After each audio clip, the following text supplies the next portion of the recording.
학예연구사 보라입니다. 제가 어제 한국에서 12시간 넘게 비행기 타고 로마로 와서 여기서 한 3시간 반 기다려서 비행차로 다시 비행기 타고 왔어요. 그래서 이제 호텔에 오니까 자정이 넘더라고요. 저희 또 잠을 못 자고 조금만 자고 일어나서 이렇게 선생님을 뵙게 됐습니다. 매우 긴 여정이긴 했는데요. 유럽의 전역에서 한국 학생들에게 모국어와 한국 문화, 교육을 위해 노력하고 계신 선생님들을 만나 뵙게 돼서 매우 반갑습니다. 한국이 아닌 유럽에서 태어나고 자란 제 재외동포 2, 3세 어린이 청소년들은 한국 전통 문화를 접할 기회가 많지 않을 텐데요. 제가 듣기로는 유럽 한글 학교, 한국 전통 문화에 대한 표준화된 교재가 없고 한글 학교 선생님들이 자체적으로 교재를 만들거나 의미 있는 콘텐츠를 찾아서 교육을 하고 계시다고 들었습니다. 한국뿐만 아니라 그래서 오늘 어떤 내용으로 교사 연수 강연을 꾸리면 좋을까 고민을 많이 했는데요. 한국뿐만이 아니고 왕조 시대를 거쳐온 유럽을 비롯한 이제 많은 나라에는 왕실과 궁궐이 있지 않았습니까? 그리고 지금도 보존이 잘 되어 있는데요. 따라서 조선시대 궁궐에 대한 이야기를 하면 선생님들께서도 낯설진 않을 것이고 또 학생들한테 흥미롭게 교육을 같이 해주실 수 있지 않을까 싶어서 오늘 주제를 이렇게 정해보게 되었습니다. 오늘 이 시간은 이제 70분으로 좀 정해져 있기 때문에 조선시대 궁궐 종묘에 대한 이해를 하는 시간으로 준비를 했고요. 또 내일 저희가 2시간 반 정도 분과 토의가 준비되어 있습니다. 그 시간에는 궁궐과 종묘에 대한 콘텐츠를 활용해서 저희 박물관에서 어떤 교육을 하고 있는지를 좀 세심하게 안내를 드리고요. 더불어서 이제 교재와 교보들도 같이 이제 보여드리려고 하고 있습니다. 여기가 저희 인터인 국립고궁박물관인데요. 국립고궁박물관에 와보신 분 혹시 계실까요? 그래도 몇 분 계시네요. 네, 반갑습니다. 그러면 이름을 처음 들어보시는 분도 계실 것 같아요. 그래서 저희 박물관을 이제 잠깐 소개를 하려고 하는데요. 먼저 이런 주제로 강연을 하게 된 것은 바로 저희 박물관이 보유한 성격과도 매우 관련이 있습니다. 저희 박물관은 대한민국의 수도인 종로구 경복궁 내에 위치하고 있는데요. 지도에서 보시면 알 수 있으시겠지만 바로 경복궁 안에 있습니다. 그리고 그 인근에는 창덕궁과 창경궁, 그리고 경희궁, 그리고 덕수궁도 걸어서 갈 수 있을 정도로 매우 인접한 위치에 있습니다. 그리고 궁궐뿐만이 아니고 조상신, 역대 왕과 왕비에게 제사를 지냈던 사랑이죠. 종묘와 그리고 복식의 신에게 제사를 지냈던 사직당과도 매우 인접한 위치에 있습니다. 또 조선 왕실과 대한제 황실과 관련된 주제로 상설 전시를 비롯해서 특별 전시를 개최하고 있고 유물 보존과 연구를 비롯해서 다양한 교육 프로그램을 운영을 하고 있습니다. 따라서 저희 박물관의 그 교육 프로그램들 역시 궁궐과 종묘, 왕실에 대한 내용들이 대부분입니다. 저희 박물관에 대한 이해를 돕고자 전시실 사진을 좀 준비를 해봤는데요. 맨 위에 보시면 왕의 의자, 그리고 임금님이 계신 곳에는 항상 펼쳐져 있는 일월로공이나 왕이 사용했었던 인장이나 의뢰용 도장, 그리고 맨 아래는 왕의 초상화죠. 왕의 초상화를 어진이라고 부르는데요. 이런 어진도 많이 소장하고 또 전시를 하고 있습니다.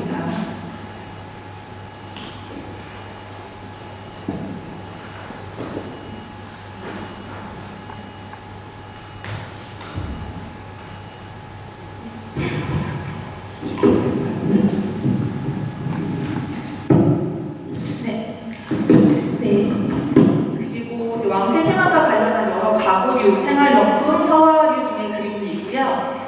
이게 뭔지 아시겠어요?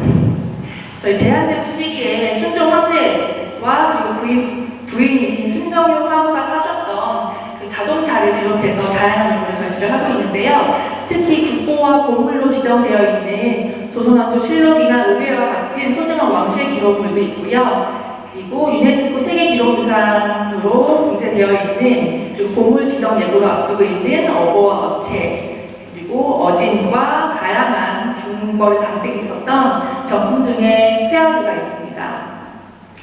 또 또 왼쪽에 있는 거는 영신왕이 입었었던 골룡포이고요. 오른쪽은 영신왕기가 입었었던 저기입니다.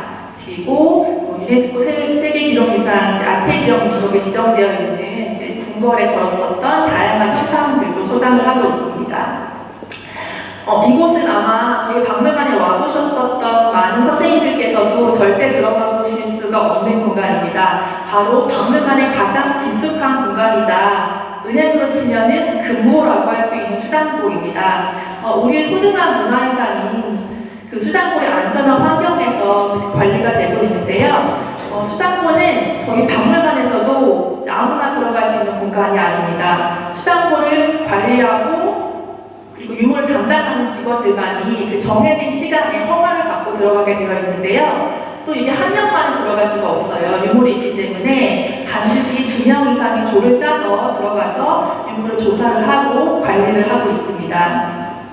이런 수장고 사진은 저희 선생님들을 위해서 특별히 좀 준비를 해봤습니다.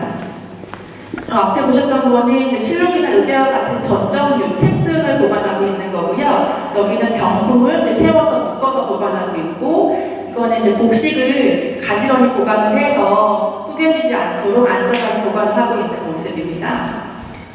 그리고 왕의 도장과 도장을 담는 함을 보관하고 있는 수장고이고요. 왕실 에디시의 그 탯줄을 보관했었던 태양아리와 같은 여러 가지 도자기를 보관하고 있는 모습입니다. 그리고 건물에 걸었었던 현판 등을 그 각 재질별 온습도에 맞춰서 안전한 각각의 방에서 보관을 하고 있습니다. 이런 박물관의 전시와 다양한 유물들을 토대로 해서 오늘 교사연수에 참석한 저희 팀은 어린이나 청소년, 성인 대상의 다양한 교육 콘텐츠를 지속적으로 개발하고 또 운영을 하고 있는데요.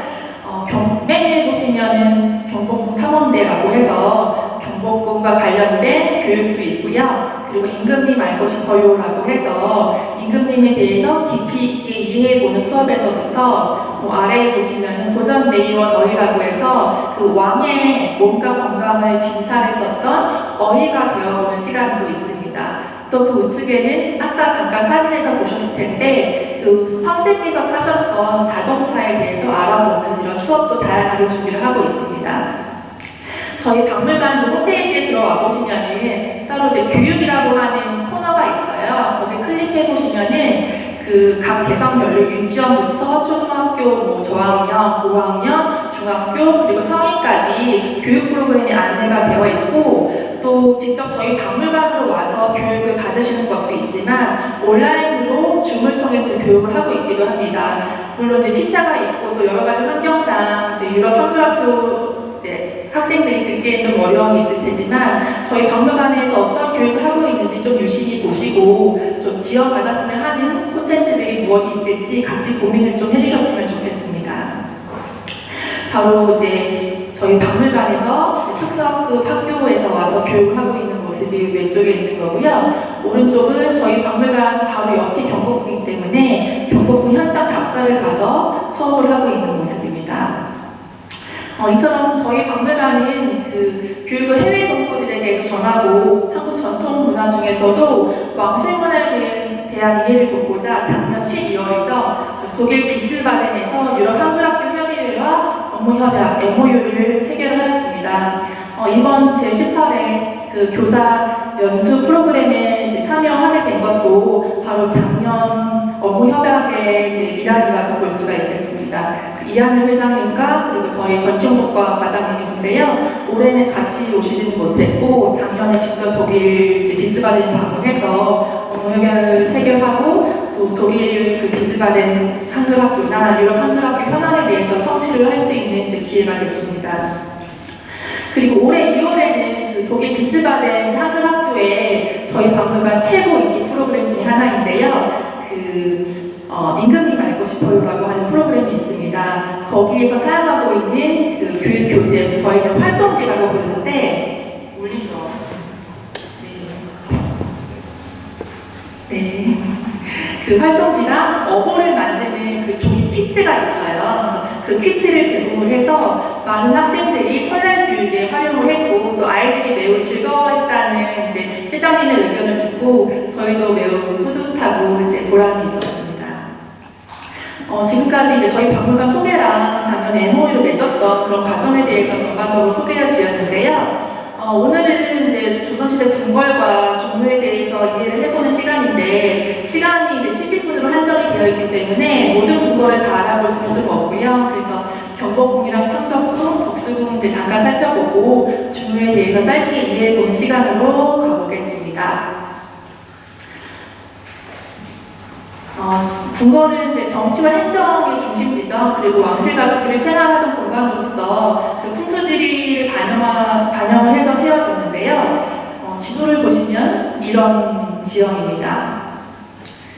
태조 이성계는 이제 새나라 조선을 세우고서 한양을 도읍으로 정했는데, 한양의 북쪽에는 백악산을 주산으로 해서 그 목력산, 타락산, 인왕산 보이시나요? 이것을 경계로 해서 그 산등성이를 따라서 도성이 축조가 되었습니다. 한양도성이라고 들어보셨을 텐데요.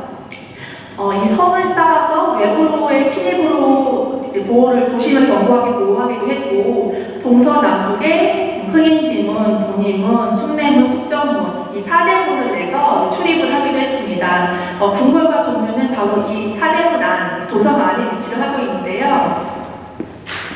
그리고 이 궁궐뿐만이 아니고 오른쪽에는, 동쪽에는 종묘, 그리고 왼쪽에는 사직단을 두었습니다. 종묘는 이제 왕실 사당이라고 해서 태조부터 역대 태조의 조상신도 있습니다만, 어쨌든 그 왕과 왕비의 신주, 혼이 담긴 나무 명패를 신주라고 부르는데, 그 신주를 모신 왕실 사당이고요. 사직은 그 농경사회의 어떤 만큼 곡식의 신과 토지의 신에게 제사를 지내는 제사단이라고 볼 수가 있습니다. 이렇게 백악산 아래 법궁이 이제 경복궁을 세우고 고대부터 내려오던 그 도성을 구성하는 전통 방식에 따라서 동쪽에는 종묘, 이제 서쪽에는 사직을 배치한 것인데요. 이를 이제 좌묘우사라고 부르기도 합니다. 그리고 경복궁뿐만이 아니라 창덕궁, 그리고 덕수궁 등을 지어서 시대적 상황이나 또 필요에 따라서 여러 궁궐을 옮겨가면서 통치를 하고 머물며 사용을 했습니다. 궁궐의 공간 구성은 크게 이제 외전과 내전으로 분류를 할 수가 있습니다.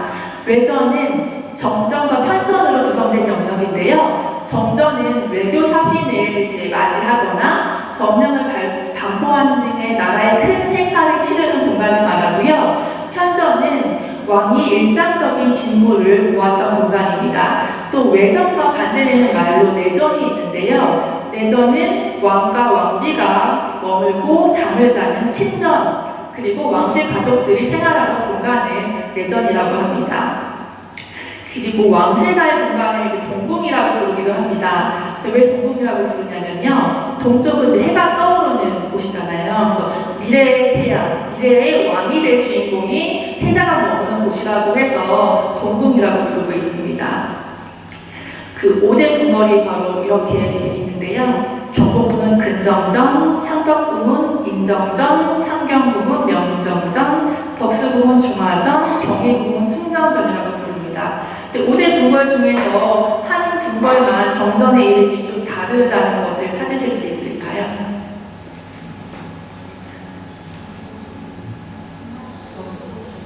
네, 덕수궁의 정전에만 가운데 정자가 없죠. 다른 궁궐들은 정전의 이름에 다스릴 정자를 넣어서 올바른 정치를 펼치기를 염원했던 전례를 따른 그런 이름인데요. 중화전, 덕수궁의 중화전은 이제 고종 황제가 부한말 세계 열강의 다툼을 하는 그 복잡한 시대 상황 속에서 그 독립국으로 자리 잡고자 하는 그런 의미를 담아서 이름을 지은 건데, 중화전의 뜻은 이제 한쪽으로 치우치지 말고 이제 만물이 융성하다라는 의미를 넣어서 지은 이름입니다. 그래서 따라서 이 중화전은 조금 이름이 다르게 구성이 되어 있습니다. 궁궐의 공간은 아까 앞에서 봤었던 외전과 내전 외에도 이제 벌레각사라고 하는 공간들이 있습니다. 벌레각사는 이제 신하들이 이제 왕을 도와서 나라를 돌보는 관청을 총칭하는 이름인데요. 그리고 왕실 사람들의 이제 생활하는 것들을 이제 보좌하는 공간이기도 합니다. 궁궐 안에 있는 여러 관청들을 벌레각사라고 부르고, 안뿐만이 아니고 궁궐 가까운 궁궐 밖에도 여러 가지 관청이 있었는데 이를 걸외 박사라고 부릅니다. 그리고 기타 생활 공간으로는 소주방, 수락관, 생물방이라고 부르는 공간들인데요. 왕실의 음식이나 다과를 준비하는 공간들이 있었고요. 그리고 침방, 수방, 이름에서 무슨 의미인지 아실 겁니다. 옷이나 이불 등을 바느질하고 술을 넣는 그런 공간들도 있었고, 세숫가는 세수나 목욕을 하는 공간이고, 세탁방은 빨래나 다듬이질을 하는 공간입니다. 그리고 후원이라고 해서 꽃과 나무, 정자가 아름답게 이렇게 놓여져 있어서 휴식을 취할 수 있는 공간들로 구성이 되었습니다. 여기가 어디일까요? 어느 궁궐일까요? 예, 맞습니다. 네, 경복궁 조각도인데요. 보라색으로 보이는 부분이 이제 정전인 근정전과 현전인 사정전이 있는 외전이고, 그 위로 이제 빨간색 부분이 이제 왕이 친전인 강영전, 그리고 왕비의 친실인 교태전이 있는 내전, 즉 생활 공간입니다.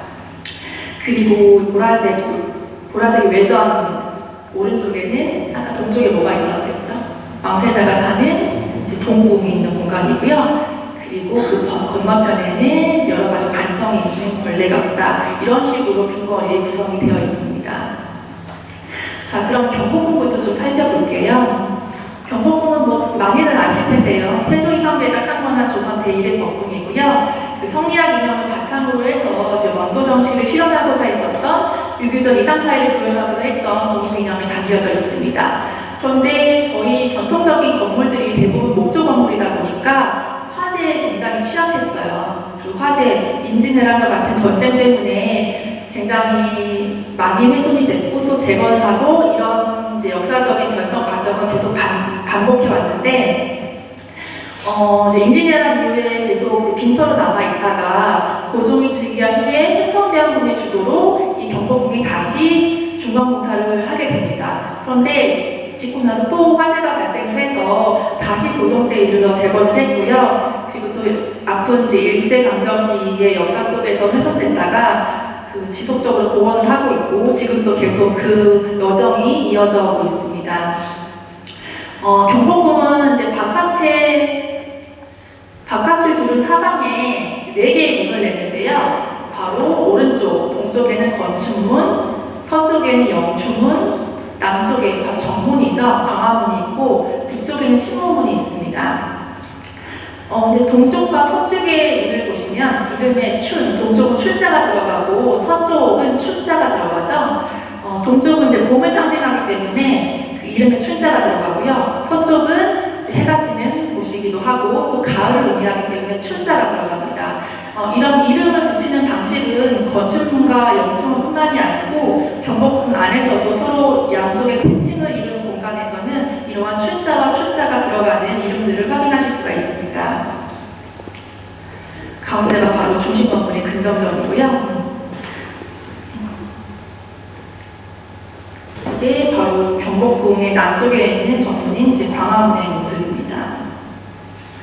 경복궁의 으뜸 건물이자 이제 중심에 있는 이제 근정전에 들어갈 때는 이제 반드시 거쳐야 하는 것이 있습니다.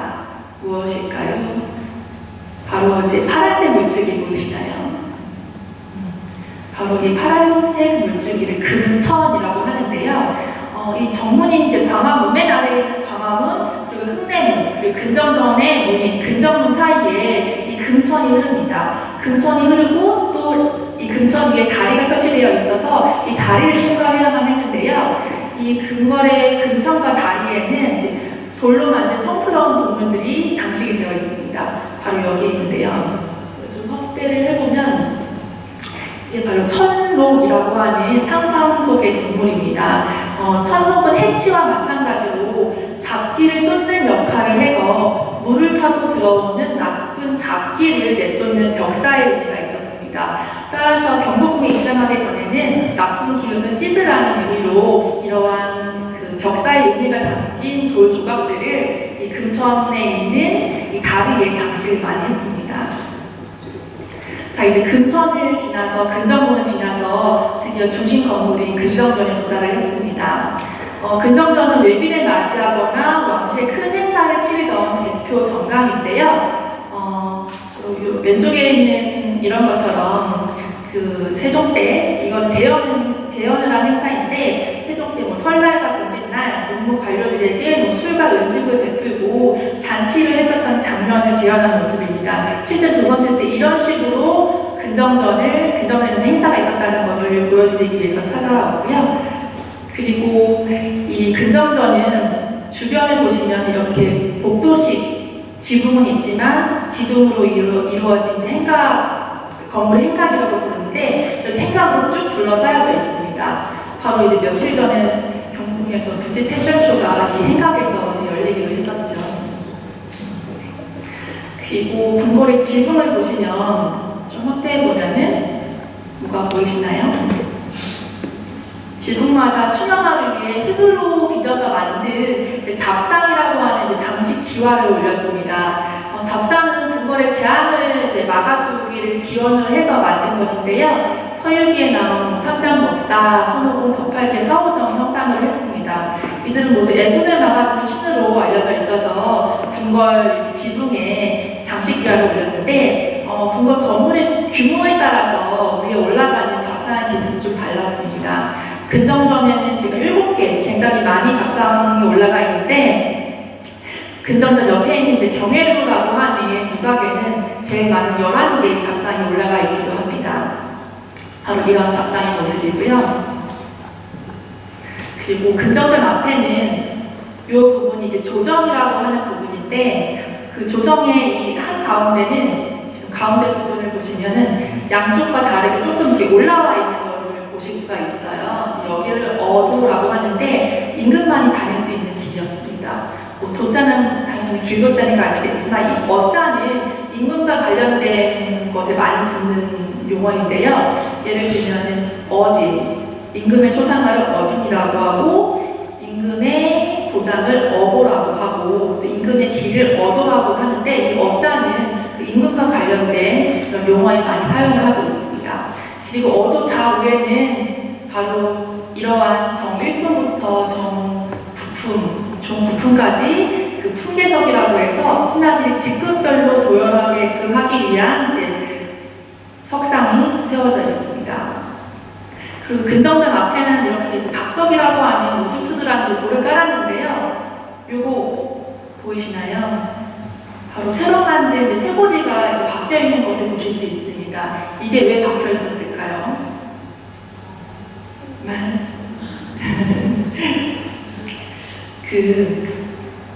행사를 하려면 밖에서 하잖아요.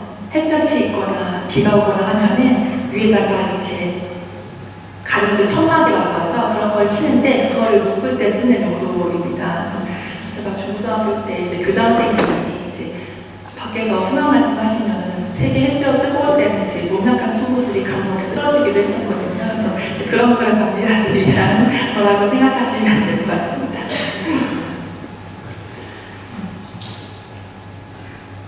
그리고 이 부분 바로 월대라고 하는 건데요. 돌로 만든 이제 단이라고 보실 수가 있습니다. 두 단으로 되어 있죠. 그리고 이제 돌 난간을 이렇게 주변을 이렇게 둘렀는데 난간에는 이제 연꽃 장식도 있고 이제 빨간색 부분이 이제 동물 석상이 이제 배치가 되어 있습니다. 조금 자세히 보시면 바로 동서남북에는 네 방향을 지킨 사신 그리고 12지신 서수상이 이렇게 둘러져 있습니다. 사신은 이제 남쪽은 주작, 북쪽은 현무, 동쪽은 청룡, 서쪽은 백호라고 하는 사신을 배치했는데요. 사신의 장소와 공간을 수호하는 신적인 동물로 여겨졌습니다. 그래서 경복궁뿐만이 아니고 더 시대를 앞서서 올라가 보면은 고구려 고궁벽화의 사방면에 이 사신상이 정교하게 그려져 있는 것을 보실 수가 있습니다.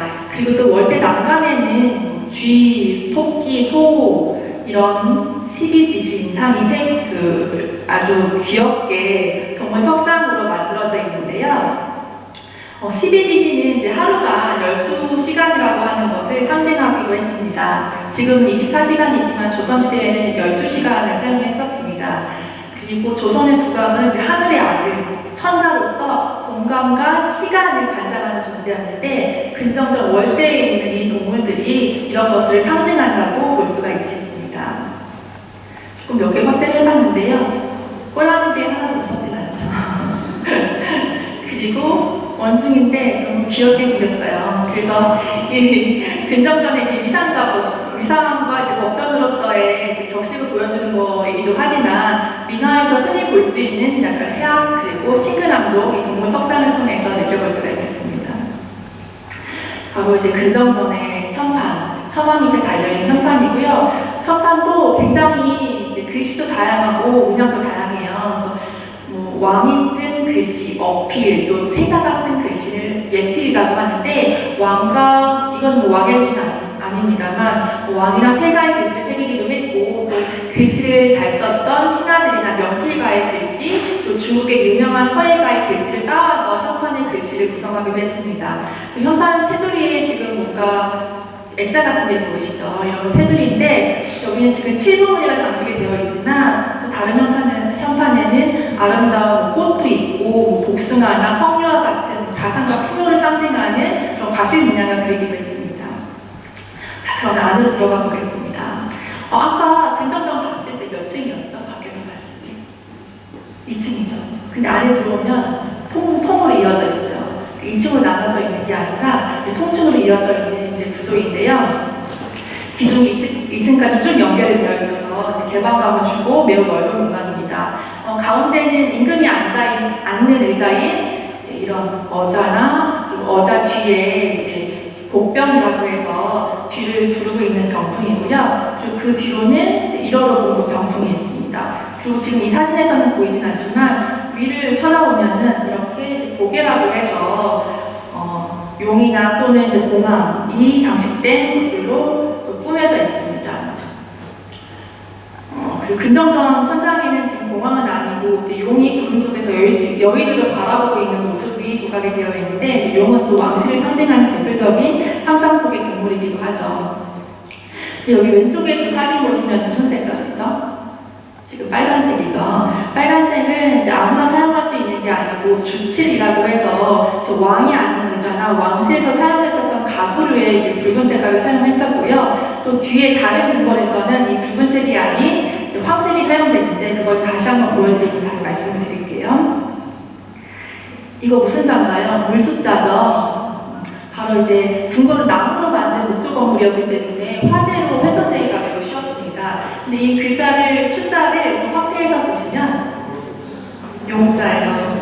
용자를 천여자를 이어서 숫자를 만든 건데요. 이게 화재를 이제 방지하기 위한 염원을 담아서 이 숫자를 용자로 가득 채운 거죠. 그 용은 이제 임금의 권위를 상징하는 동물이기도 하지만 구름을 타고 비바람을 만드는 또 물을 다스리는 이제 능력이 있다고 여기기 때문에 화재가 나지 않기를 기원하면서 이런 것들을 부적으로 만들어서 근정전에 넣어뒀었다고 합니다. 그리고 이런 용 그림을 실제로 부적으로 만들어서 궁궐에 넣었었고요. 그래서 주요 정각을 지을 때 용과 숫자 등의 글자를 적은 부적을 넣어서 불을 넣어서 그럴 때가 하고요. 또 하나 더 보여드릴게요. 이거는 바로 숫자를 새긴 육각형의 음판인데요. 이게 2001년도에 경북 근정전을 중수공사하는 과정에서 발견이 됐습니다. 근데 요거를 조금 배치를 다시 해보면은 이런 모습인데 모서리를 한번 보실까요? 숫자가 3개가 모아지죠? 그래서 하나만 있으면 숫자인데 3개가 모이는 요자입니다. 그래서 이는 한없이 넓은 물의 모양을 나타낸 것인데요. 이것도 역시 화재가 나지 않기를 바라는 마음을 담아서 숫자와 용자 이런 부적들을 많이 배치를 했습니다. 여기 굉장히 아름다운 연못이 있는 누각인데요. 바로 경회루입니다. 경회루는 이제 나라의 경사가 있거나 외국의 사신들이 방문했을 때 그 임금과 신하들이 연회를 열기 위해 사용했었던 누각인데요. 경복궁의 건축 원리를 설명하고 있는 책이 있어요. 경회루 전도라고 하는 책과 도설인데 여기를 보면 어떤 내용이 있냐면 화재를 방지하기 위해서 동으로 만든 용 2마리를 넣었다라고 하는 기록이 남아 있습니다.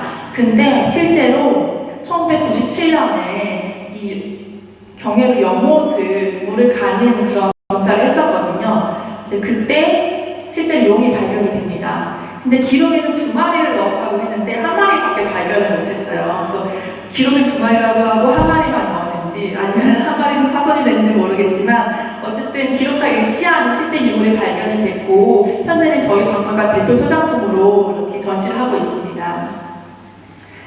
이게 이제 경해로 내부 모습인데요. 저희가 궁궐에 가면 이제 밖의 모습밖에 볼 수가 없는데 경해로는 이렇게 사전 이야기하면 안으로 들어가 보실 수가 있습니다. 또 안에서 보면은 또 풍경이 굉장히 달라요. 그래서 임금님이 이러한 위치에서 궁궐을 바라봤겠구나라는 것들도 느끼실 수가 있어서 선생님들 꼭 한국에 오시면은 저는 이런 예약을 하셔서 꼭 궁궐 안까지 정각까지 들어가 보시는 것을 추천합니다. 자, 여기는 이제 왕이 공식적으로 직무를 받는 편전인데요. 바로 사정전이라고 부르고 있는 편전입니다. 매일 아침에 업무 보고를 받거나 아니면 신하들과 회의를 하거나 세미나 등을 벌였던 공간인데요. 사정전에서는 무려 새벽 3시 그리고 5시 2시간 동안 상참이라고 하는 어전 회의가 열렸다고 해요. 매일 빠지지 않고 새벽 3시부터 열었으니 왕이 참석하시는데 신하들이 안 갈 수가 없잖아요. 그래서 또 세종임금님께서는 얼마나 열심히 일을 하시고 백성들을 생각하시는 마음이 매우 깊었기 때문에 하루도 빠지지 않고 이 회의에 참석했다고 합니다. 그래서 어느 날 이제 우의정이 주상께서 매일 회의에 참석하시는 거는 얼마나 피곤하시겠냐라고 하시면 이렇게 얘기를 하면서 하루 걸려 참석하시는 게 어떻겠습니까? 라고 이제 말씀을 드렸는데 세종임금께서 이제 단칼에 거절을 했다고 하는 이제 기록도 남아 있습니다. 이제 여기는 이제 왕이 잠을 자는 침전이고요. 바로 강령전인데요. 이 안을 보시면은 이렇게 이제 우물정자로 구성이 되어 있어요. 총 9개의 방으로 되어 있는데 이 가운데 방에서 이제 임금님이 사용을 하셨고 그럼 주변 방에 누가 있었을까요? 바로 상궁들이 이제 숙직을 하면서 머물렀었다고 합니다. 그리고 여기는 이제 왕비의 침전이죠. 이제 교태전이라고 부르는 공간이고요. 왕비는 이제 내면부의 수장이었는데요. 그 거란의 살림살이를 총지휘하면서 이제 잠을 자고 생활했었던 공간이라고 합니다. 그리고 교태전 뒤에는 이렇게 아미산이라고 하는 작은 후원이 있습니다. 이렇게 계단식 화단이 있고 그리고 이렇게 위에 툭툭 튀어나와 있는 거는 바로 굴뚝인데요. 그래서 여기가 이제 위로 피어나올 수 있게끔 구성이 되어 있는데 저희 박물관이 바로 경복궁 옆이라서 점심 때 가끔 산책을 하러 가요. 근데 여기가 이제 봄이 되면은 이제 작약도 피고 매우 예쁜 꽃들이 많이 피어서 구경을 하러 가곤 합니다. 그래서 왕비는 이제 평소에는 골 밖으로 나갈 수가 없었잖아요. 그래서 교태전에 머물면서 이제 아름다운 후원의 꽃나무를 보면서 적적한 마음을 달래지 않았을까 싶습니다. 자, 그런데 이제 강령전 왕의 침전이고 교태전 왕비의 침전인데 옆에 있는 근정전과의 뭔가 다른 점 찾으실 수 있을까요? 힌트는 지붕에 있습니다. 참고로 층수는 아닙니다. 바로 이 부분인데요. 뭐가 없어요. 바로 이 부분인데 위에 용마루라고 하는 부분 보이실까요? 이 하얀색 부분은 용마루라고 하는데 지금 강령전과 교태전에는 용마루가 없습니다. 이 용마루가 없는 지붕을 무량각 지붕이라고 부르는데요. 유독 왕실의 침전에서만 이 무량각 지붕이 발견이 됩니다. 그런데 왜 침전에만 용마루가 없는 무량각 지붕을 썼는지 그 이유에 대해서는 구체적인 기록이나 문헌은 남아있지는 않습니다.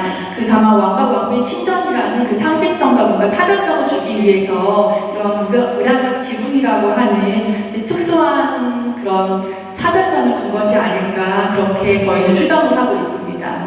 선생님들 이제 경복궁이나 다른 궁궐 가보시면은 너무 정각이 다 비슷하게 생겨가지고 잘 모르실 수가 있는데 지금 보시면 이거 용마루 없네 라고 하면은 왕실의 침전이구나 라는 거를 이 지붕의 구조만 보시면은 쉽게 이해하실 수가 있을 겁니다. 이 부분이 용마루거든요. 용마루 없는 지붕이고요. 여기는 바로 소주방이라는 곳입니다. 재현해놓은 공간이고요. 왕의 음식상, 수락상을 만들고 왕실 가족들의 음식을 준비하던 이런 공간입니다. 왕이 드셨던 맛있는 음식들이고요. 음식 사진 나오니까 가장 반응이죠. 그리고 여기는 이제 궁궐 잔치나 제례 때 여러 가지 장을 활용해서 음식을 만들잖아요. 그래서 장독대가 즐비한 경복궁의 장고의 모습입니다. 그럼 다음 궁궐로 넘어가 보겠습니다. 바로 창덕궁입니다. 이 창덕궁은 이제 태종 때 세워진 궁궐인데요. 도성의 동쪽에 있다고 해서 창녕궁과 같이 동궐이라고 불렀습니다. 그 임진왜란 때 경복궁, 창덕궁, 창경궁 당시의 궁궐들 다 불탔는데 경복궁보다 먼저 복구가 됐습니다. 그리고 또 다시 지었지만 여러 차례 화재가 발생해서 다시 짓는 과정이 또 반복이 됐고요. 고종 때 이제 경복궁이 다시 만들어지기 전까지 거의 270년 동안 조선시대의 정궁의 역할을 하게 됩니다. 태종과 여러 왕들이 법궁인 경복궁보다 이 창덕궁에 머물렀는데요.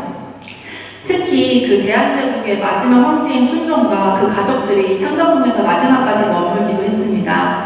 그 현재 남아있는 조선시대 궁궐 중에서 그 원형이 가장 잘 보존이 되어 있고, 그리고 무엇보다 자연과 조화로운 배치가 아름답고 탁월하다고 평가돼서 유네스코 세계기록유산으로 등재가 되어 있기도 합니다. 보시면 경복궁과 창덕궁 처음 세워졌던 기간의 차이가 10년인가요? 10년밖에 나지 않죠? 근데 경복궁 지었는데 왜 창덕궁을 또 이제 태종 때 지었냐면은 태종이 이제 왕자의 난으로 이제 형제들을 죽이고 왕위에 올랐기 때문에 그 경복궁은 그 피해 현장이죠. 그래서 경복궁에 머무는 걸 선호하지 않았고 이제 새로운 궁궐이 이제 창덕궁을 지어서 주로 그 창덕궁에 머물렀습니다. 그리고 임진왜란으로 궁궐이 불타고 창덕궁은 먼저 재건이 됐지만 경복궁은 거의 19세기에 이르러서 재건이 됐기 때문에 거의 270년간 이제 법궁의 역할을 하면서 많은 왕들이 이곳에서 머물며 청취를 했습니다.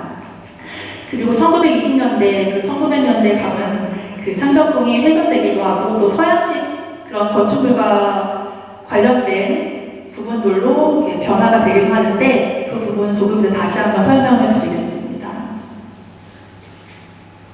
바로 여기가 창덕궁과 창경궁을 그린 동월도라고 하는 그림인데요. 여기가 창덕궁 쪽이고요. 글씨가 좀 깨지네요. 오른쪽이 창경궁, 그 뒤에가 후원입니다. 조금 더 자세히 보면은 이게 글씨가 깨지네요. 좀 이상하지만 감안해서 봐주세요. 여기가 이제 정문인 돈이문이고요. 여기가 중심 건물 정전인 인정전. 그리고 오른쪽은 이제 통치했었던 공간 편전이고 또 여러 가지 관청이 있었던 권례각사.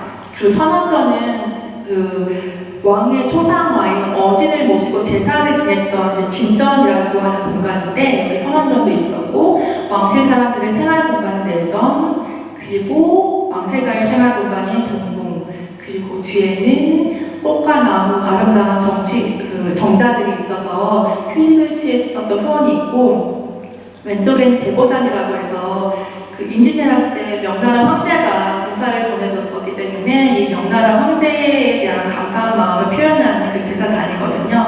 이런 공간들도 이 창덕궁에 있었습니다. 근데 경복궁과 창덕궁 구조를 보시면 좀 다르다는 점을 아실 수가 있을 거예요. 먼저 왼쪽에 있는 경복궁 조각도를 보시면 정문부터 정전, 편전, 침전까지 이렇게 일직선상으로 쭉 이어져 있습니다. 그런데 창덕궁은 정문에서 정전, 편전, 침전까지 가시려면은 이렇게 굽이굽이 지나게 되는데 그 이유가 자연의 지세를 따라서 자연과 조화로운 건축을 했기 때문이라고 볼 수가 있습니다.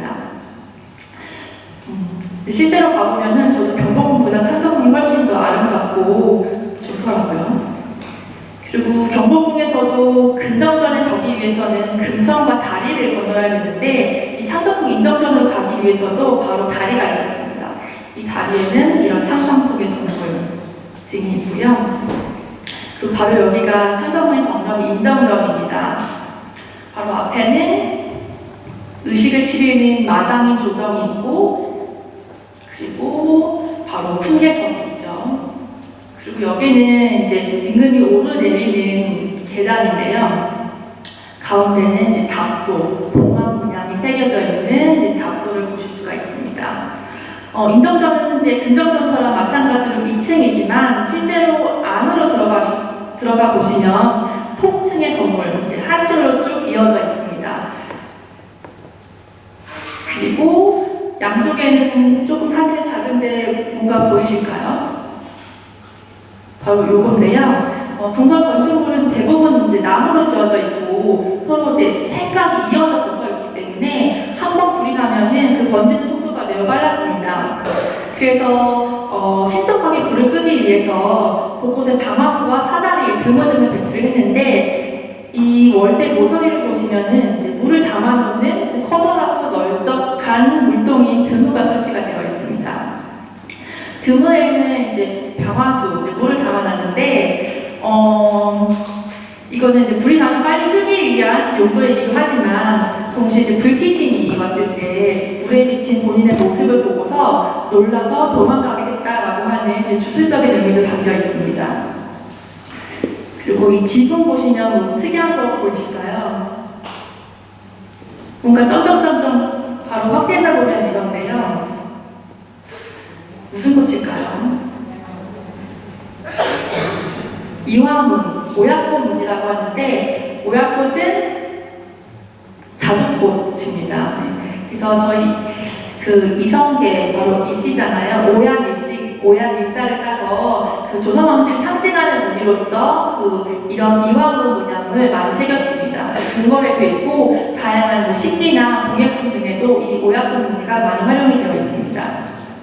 자, 인정전 안으로 들어왔는데 뭔가 조금 이상한 게 보여요. 전통적인 방식이 아닌 서양식으로 개조된 모습을 많이 볼 수가 있는데 바로 이제 전등이죠. 전기시설이 들어와 있는 걸 보실 수가 있고, 그리고 뒤편에는 가운데 아까 근정문에서 봤었던 거 보이실까요? 왕이 앉는 의자와 뒤로 들렸던 복병이라고 하는 나무로 만든 이제 병동인데 근정전에서는 왕을 상징하는 붉은색이었었죠. 여기에는 지금 무슨 색깔이죠? 황색이죠. 이게 이제 대한제국을 세우고 조선이 아닌 대한제국은 왕이 아닌 황제의 나라이기 때문에 황제의 색깔인 황색을 썼습니다. 그래서 이런 색깔만으로도 이게 왕의 나라가 아니라 황제의 나라였던 대한제국 시기에 만들어진 것이구나, 이런 시대를 가늠해 볼 수 있는 기준이 되기도 합니다. 그리고 선정전 희정당은 현전이고요. 바로 이 선정전은 지금 유일하게 청기화가 덮여있는 이제 궁궐입니다. 특히 날씨가 굉장히 맑고 햇볕이 강한 날 보시면 이 청기화 지붕이 굉장히 반짝반짝하고 아름다운 것을 보실 수가 있습니다. 그리고 이 희정당에는 현관이 있는데 여기 자동차가 왔다 갔다 했어요. 실제 사진이 있는데요. 옛날 사진이에요. 유리건물 사진이라고 해서 20세기 초에 찍은 사진인데 이 자동차 앞에 전조등 사이에 보시면은 뭔가 꽃무늬가 보이시죠? 네, 바로 오약꽃무늬죠. 그래서 왕실에서 사용했었던 자동차이기 때문에 이 자동차에도 이화문, 즉 오약꽃 무늬를 사용했다는 것을 보실 수가 있을 겁니다. 근데 자동차가 한 대가 아니라 두 대였어요. 그 두 대가 지금 다 저희 박물관에 있는데요. 바로 이 두 대입니다. 바로 1번이 순종왕제가 탔었던 자동차이고요. 그리고 오른쪽에 있는 2번이 순종왕제의 부인이신 순정효 황후께서 타셨던 자동차입니다. 순종권은 이제 미국의 GM 제너럴 모터스에서 이제 만들었었던 캐딜락 리무진이고요. 황후의 차는 이제 영국 다임러 회사에서 만들었었던 리무진으로 알려져 있습니다.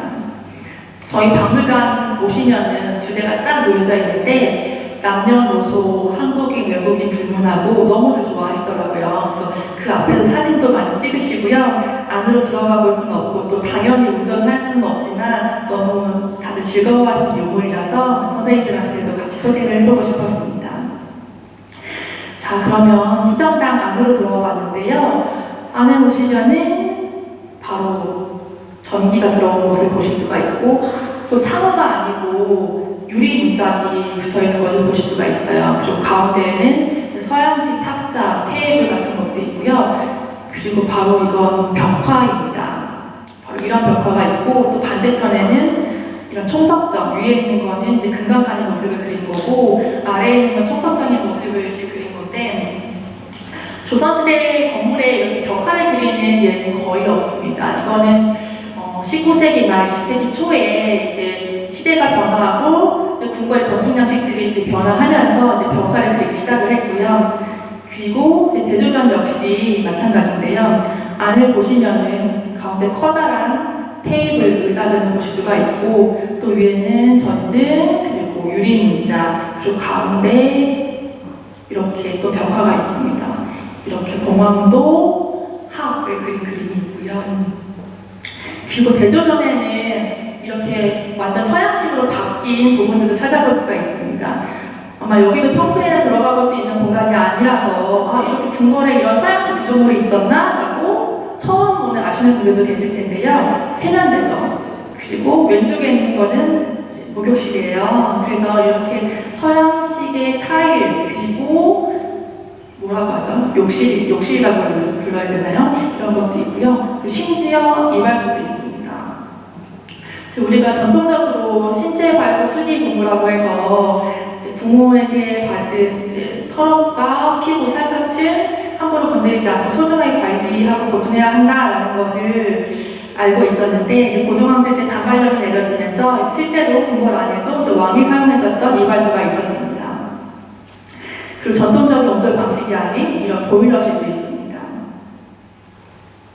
여기는 주방인데요. 밖에서 보시기에는 그냥 기와 건물, 일반적인 목조 건물인데, 안을 들어가시면 이렇게 주방 또한 서양식의 구성을 하고 있습니다.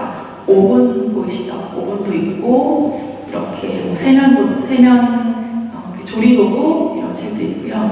그리고 실제로 서양식 제과를 만들었었던 틀들이 저희 박물관에 굉장히 많이 소장이 되어 있는데요. 이런 푸딩 만들었었고, 그리고 와플팬도 있습니다. 이렇게 와플 만들었었는데요.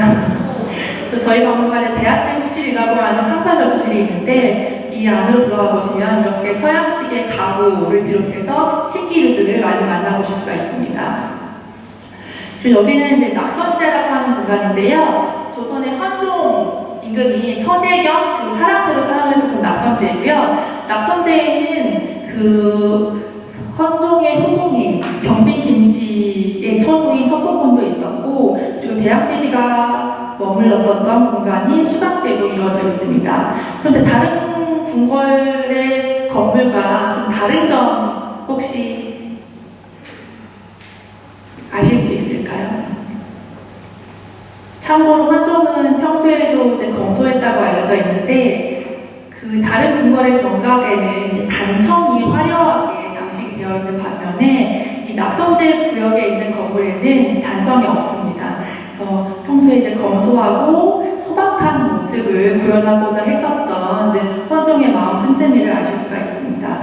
그리고 이 낙선제 권역에 있는 석복헌이라고 하는 건물에는 순종의 부인이시죠. 아까 자동차를 타셨던 그 주인공인 순정용 황후가 1966년까지 기거를 했었고, 그리고 영친왕의 부인이시죠. 낙선제에서 영친왕비가 1989년까지 살다가 돌아가시기도 했습니다. 그래서 왕실의 가족들이 가장 마지막까지 머물렀었던 곳이기도 합니다.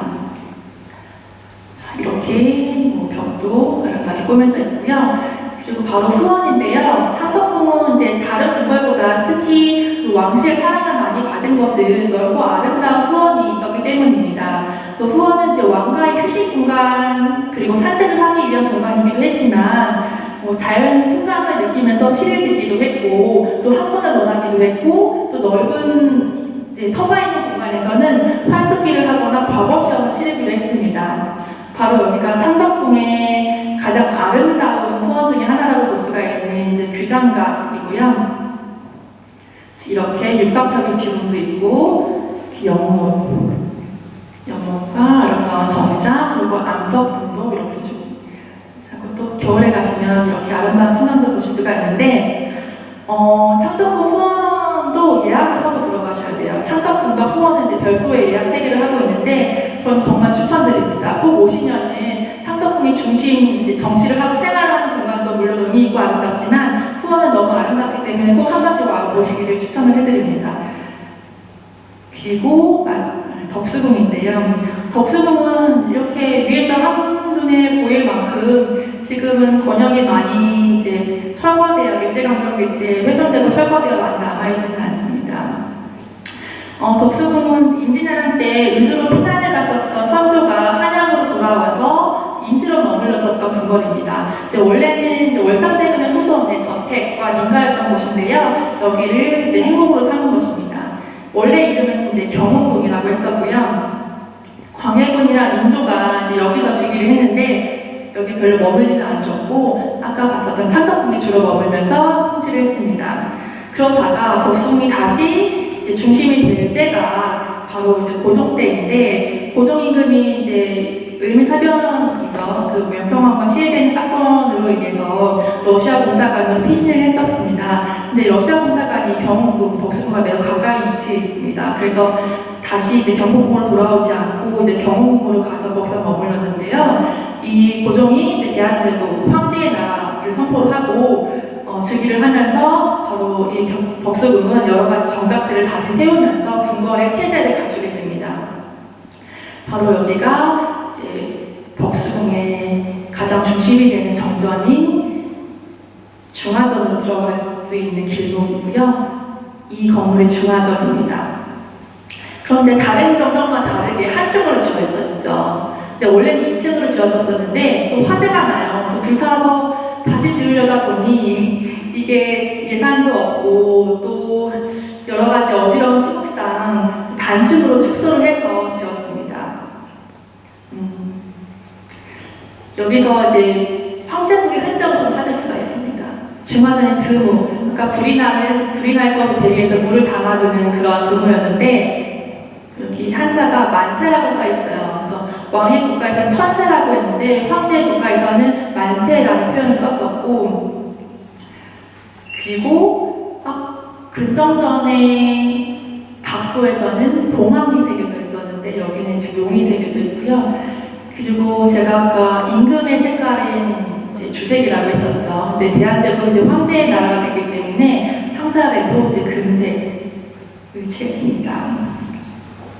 실제로 임금님의 복식을 봐서도 그 시기를 가늠해 볼 수 있는데 영조는 이제 임금이었기 때문에 붉은색 홍룡포를 입었고 고종 황제는 이제 대한제국 황제로 교육을 하면서 이제 황룡포를 입었습니다. 이렇게 색깔로서도 시대를 구분할 수가 있습니다.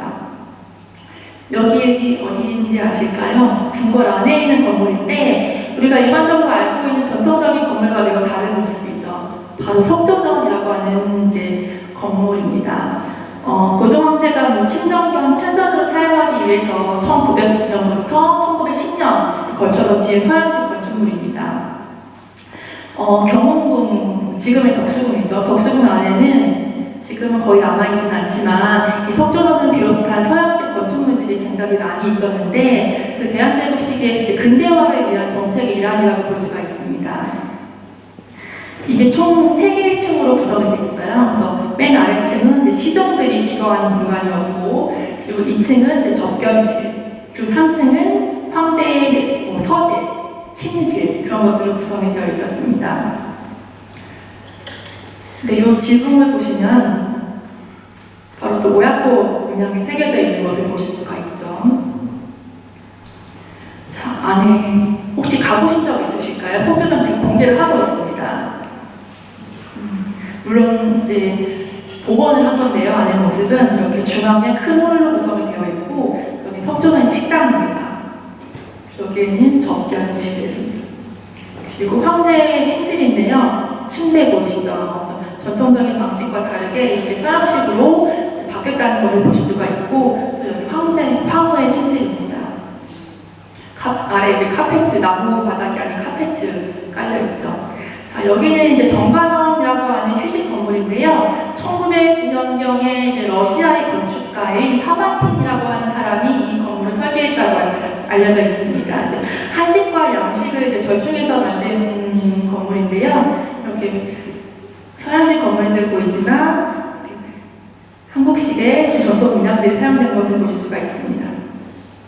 자, 안의 모습인데 고종 황제는 여기서 이제 외교 사절들과 연애를 즐겼다고 하는데 고종 황제가 정관원이라고 하는 이곳에서 즐겨 드셨던 것이 무엇일까요? 잘 아시네요. 커피입니다. 네. 서양에서 건너온 탕국이라고 해서 양탕국이라고 부르기도 했었고, 좀 커피를 이제 우리말로 차음해서 가베라고 부르기도 했었습니다. 네, 힌트를 준비했는데 그거 맞히셨네요. 네. 스타벅스고, 실제로 스타벅스랑 이렇게 협약을 맺어서 커피를 마시는 이런 행사를 하기도 했습니다. 이제 마지막으로 종묘인데요. 선생님들 궁궐에 비해서 종묘는 와보신 분들이 거의 없으실 테고 또 익숙하지는 않으실 겁니다. 그런데 사극에서 종묘 사직을 생각하소서 이런 말씀 들어보신 적 있으시죠? 바로 이제 종묘는 아까도 말씀드렸지만 이제 왕과 왕비를 모신 왕실 사당이고 사직단이 이제 농경사회였던 만큼 이제 비도 잘 오고 땅도 영양분이 충분히 하기 때문에 곡식과 토지의 신에게 제사를 지냈던 제사단인데요. 이렇게 구조를 보시면은 이제 도성에 사대문이 있고 궁궐이 있고 동쪽에는 종묘, 오른쪽에 왼쪽에 서쪽에는 사직단이 있습니다. 근데 뭔가 좌묘라고 했으니까 우리가 봤을 때 좌측에 있어야 되는데 왜 종묘가 우측에 있지 하실 텐데 이 기준이 우리가 바라보는 게 아니고 임금이 경복궁에 앉아서 바라봤을 때의 좌측이기 때문에 종묘가 좌묘에 해당하는 것이고요. 우리가 봤을 때는 왼쪽이지만 임금님이 경복궁에 근전전에 앉아서 바라봤을 때 오른쪽이기 때문에 사직단을 이제 우사라고 부르기도 합니다. 종묘에 대한 간략한 설명인데요. 임진왜란 때 이제 궁궐과 종묘가 모두 다 불타는데 궁궐보다도 바로 종묘가 재건될 정도로 먼저 재건이 될 정도로 왕실에서는 매우 중요한 건축물이었습니다. 그 종묘의 건축적 가치는 동양의 파르테논 신전이라고 불릴 만큼 굉장히 우수해서 유네스코 세계문화유산으로도 등재가 되어 있고 종묘는 그 건축물뿐만이 아니고요. 종묘 제례라고 해서 그 왕과 신하들이 신이 방문을 해서 지내는 제사가 있는데 그 제한 음식뿐만이 아니고 제례 때 사용하는 음악까지 그 매우 가치를 인정받아서 유네스코 인류무형유산으로 등재가 되어 있기도 합니다. 이런 모습인데요. 보시면 이렇게 쭉 기둥이 있고 기둥 사이사이가 19칸으로 되어 있어요. 바로 이제 태조부터 쭉 임금의 이제 신주를 모신 건데 여기는 이제 정전이고 또 다른 건물 하나가 있어서 영년전이라고 하는 건물이 있는데 거기에도 이제 신주가 또 모셔져 있습니다. 이렇게 기둥 사이사이에 보이시고요. 안으로 들어가 보시면은 이렇게 제사상이 있고 뒤에 나무패 보이시나요? 이게 바로 신주라고 하는 것이고 그 뒤에 보면은 노란색 장 보이시죠? 여기에는 임금의 도장, 해당 임금의 도장, 그리고 어책이라고 하는 임금의 여러 가지 성품과 업적을 칭송한 글을 새긴 옥으로 만든 책이 있는데 그런 것들을 새긴 것들을 다 보관을 했습니다. 안을 보시면 이렇게 제사상이 쫙 차려져 있어요. 벽이 아니고 기둥으로만 이어져 있기 때문에 한눈에 보실 수가 있습니다. 또 제사를 지낼 때는요, 이렇게 신을 맞이하는 신관례부터 신을 즐기는 절차에서부터 저희가 음복례라고 하죠. 제사 지내면 그래서 술을 마시고 베푸는 절차 그리고 마지막에 저희 그 지방 태우는 의식이 있잖아요. 그렇게 하는 신을 보내주는 절차까지 이렇게 구성이 되는데 이 제사 때 사용했었던 여러 가지 그릇들이 저희 박물관에 많이 소장이 되어 있고 또 전시실에 와보시면은 그 다양한 재리들을 다 살펴보실 수가 있습니다. 이렇게 제한 의식과 악기를 연주하는 모습이고요. 시간이 없으니 그냥 넘어가겠습니다. 제가 지금까지 쭉 설명을 드린 거는 궁궐과 종묘에 대한 이해가 있으면 저희 박물관에 대한 교육 프로그램을 더 깊게 살펴보실 수 있을 것 같아서 소개를 드렸습니다. 저희 박물관에는 거의 30년 가까운 교육 프로그램을 운영을 하고 있는데요. 오늘은 궁궐과 종묘에 해당하는 것들만 추려봤습니다. 미션 경복궁 탐험대라고 해서 경복궁의 역사적 변천과 공간 구조를 살펴보고 월대인 동물이나 여러 가지 동물들의 의미를 살펴보는 교육이 있고요. 또 경복궁 과학연구소라고 해서 경복궁을 중심으로 한 과학문화재 그리고 관상감이라고 하는 관청의 역할, 천문관측 의미를 알아보고 하는 수업이 있습니다. 그리고 창덕궁과 창경궁 관련된 수업은 궁궐 습성 여행이라고 해서 궁궐 아까 제가 후원이라고 하는 아름다운 공간이 있다고 말씀드렸는데 이 꽃과 나무를 이제 가상의 동물들이에요. 고국이랑 봉봉이라고 하는 귀여운 캐릭터가 있는데 이 캐릭터들과 함께 미션을 풀어가면서 후원의 아름다움을 느껴볼 수 있는 교육이 있습니다.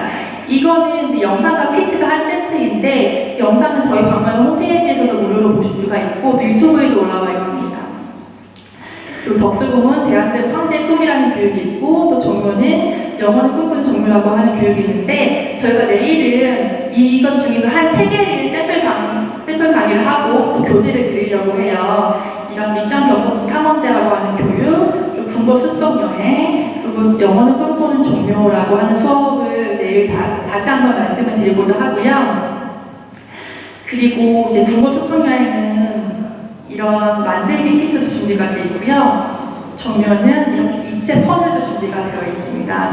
저희가 분과 토익 및 수업을 대략 한 최대 40분 정도 들어오신다고 해서 이 3개의 수업을 40세트씩 활동지와 교재를 준비를 해놨습니다. 그래서 오시는 분들은 다 드릴 거고요. 이것 말고도 저희 박물관에 어떤 교육이 있는지 좀 소개하는 시간도 준비를 했으니까요. 관심이 있으신 분들은 오셔서 한번 들어보시고 우리 한글학교에서 이런 수업을 했으면 좋겠다라고 하는 것들을 생각해보시고 말씀을 해주시면은 저희도 이제 내부적인 검토를 해서 교구나 활동지, 교재 등을 이제 지원을 해서 현지에서 활용을 하실 수 있게끔 그렇게 도움을 드리고자 합니다. 오늘 첫 번째 강의라서 너무 부담이 되는 자리이기도 했는데 이제 인트로라고 생각을 하고 이제 궁궐에 대한 전반적인 내용을 준비를 했습니다. 들어주셔서 감사합니다.